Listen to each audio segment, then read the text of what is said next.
degmada Xardheere ee gobolka Mudug waxaa muddooyinkii dambe dib ugu soo laabanayay qoysaskii ka barakacay kadib markii shambil ka hor magaalada xeebta leh ay u gacan gashay ciidanka dowladda federaalka Soomaaliya ee daraawiishta dowlad goboleedka Galmudug.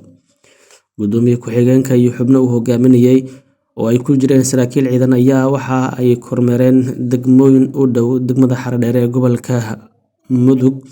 Kusimaha gudoomiyaha degmada Xardheere ee gobolka Mudug Abshir Cabdi Jiro ayaa sheegay in dad badan oo deegaanka ay dib u soo laabteen maadaama horey ay u barakiciyeen Al-shabaab markii ay isaga baxeen magaaladan.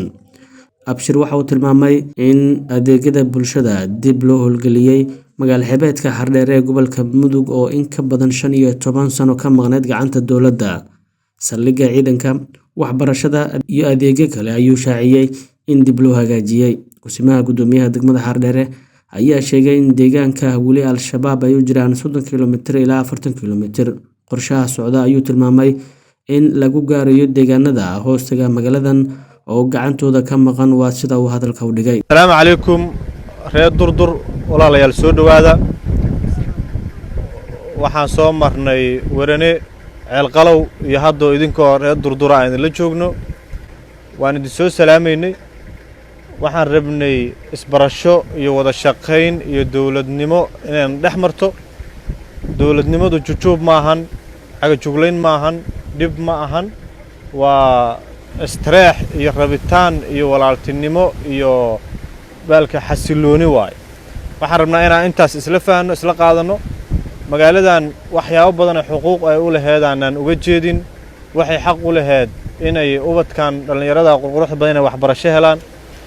inay maamooyinkan ayaguna ay helaan caafimaad.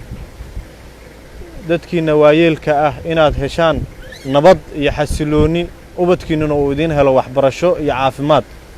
Waxaan dareemaynaa inay intaas oo dhan aysan ka jirin meeshaan ayna sabab u ahayd nimankii nabadiidka ahay, khawaarijta ahay ee intaas oo dhan idin garan waayay.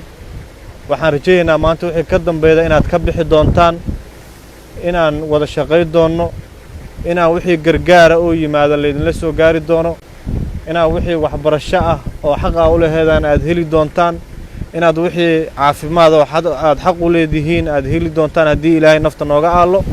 Waxaan rabnaa isbarashadaas iyo isdhexgalkaas iyo wada shaqayntaas maanta noo bilaabatay inay noo sii jirto. Waxaan rabnaa inaan si hoose iyo si kore intaba u wada shaqayno. Nimanka nabadiidka ah ee khawaarijta ah waxay dhex maraan magaalooyinka sidaan oo kala. Waxaan rabaa inaan la qarin in la soo sheego hadda